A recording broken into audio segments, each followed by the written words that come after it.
Deuxième volet de notre série consacrée à la France dans la Seconde Guerre mondiale, le régime de Vichy et la collaboration. Le régime de Vichy et la collaboration s'incarnent en un homme, le maréchal Philippe Pétain. Avant le conflit, il jouit d'une grande popularité auprès de la population parce qu'il est le héros de Verdun, celui qui a commandé les troupes françaises en 1916 face à l'offensive allemande.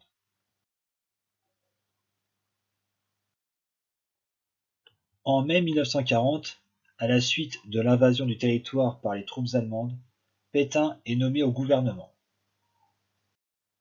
Estimant que la France n'a plus aucune chance de gagner, il est un partisan d'une paix avec l'Allemagne. Le 16 juin, le président de la République Albert Lebrun le nomme président du Conseil, c'est-à-dire chef du gouvernement.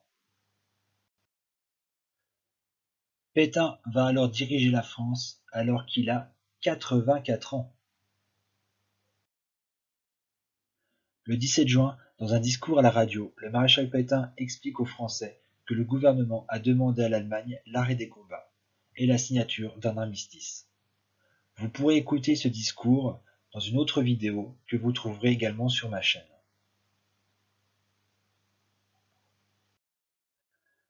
Après la signature de l'armistice le 22 juin, le gouvernement de Philippe Pétain s'installe à Vichy, en zone libre.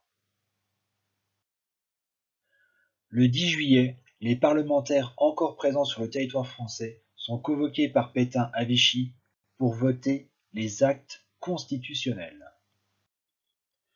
Ces actes constitutionnels marquent la fin de la démocratie. En effet, dans le premier acte, Pétain est désigné comme le chef de l'État français. Désormais, la France n'est plus considérée comme une république.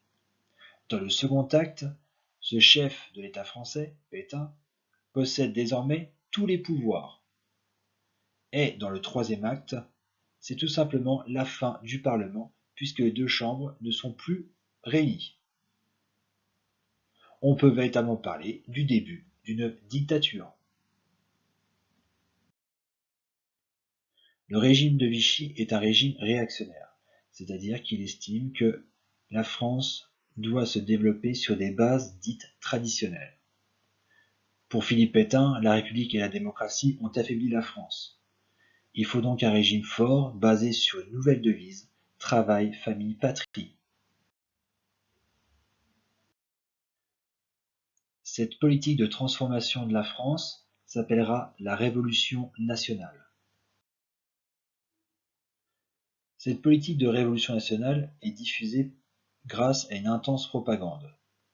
Le maréchal Pétain fait l'objet d'un culte de la personnalité. On produit des affiches, des portraits, des chansons à sa gloire. Le but est de mettre en avant son grand âge comme un signe de sagesse, mais également de montrer l'aspect protecteur du maréchal Pétain. Le régime de Vichy est un régime antisémite, c'est-à-dire qu'il va mener une politique contre les juifs. En effet, le maréchal Pétain est le symbole d'une extrême droite qui pense que les populations juives ont affaibli la France, notamment lors de la crise des années 30.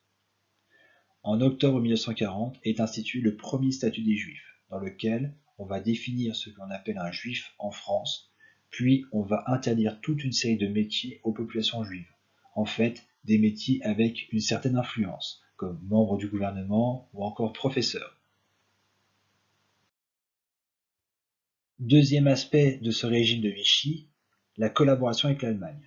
En effet, Pétain rencontre Hitler à Montoire en octobre 1940.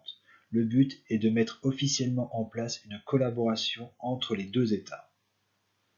Pétain justifiera cette collaboration en prétextant que celle-ci pourra alléger le poids des souffrances du pays, permettre donc une occupation plus souple. Pétain prend d'ailleurs la responsabilité de cette collaboration en disant dans un discours « C'est moi seul que l'histoire jugera ». Ainsi va naître l'image d'un Pétain protecteur, bouclier entre la France et l'Allemagne. Cette politique de collaboration se traduit tout d'abord par une participation de l'État français à la politique antisémite des nazis. Les autorités françaises seront chargées d'arrêter les Juifs, puis de les remettre aux autorités allemandes qui les déporteront vers les camps d'extermination. Par exemple, les 16 et 17 juillet 1942, plus de 10 000 juifs parisiens sont arrêtés, placés dans le vélodrome d'hiver, puis à Drancy, avant d'être déportés à Auschwitz. Ensuite, les autorités françaises participent, avec l'Allemagne, à la traque des résistants. Vichy va créer une armée parallèle qui s'appelle la Milice française, dont le but est clairement de détruire toutes les poches de résistance. Enfin, le régime de Vichy participe à l'effort de guerre allemand en envoyant des ouvriers en Allemagne. Tout d'abord, cette politique s'appellera la relève. Des ouvriers acceptent de partir en Allemagne et en contrepartie, l'Allemagne libère des prisonniers français. Cette politique a peu de succès, si bien qu'en 1943 est créé le service du travail obligatoire, le STO.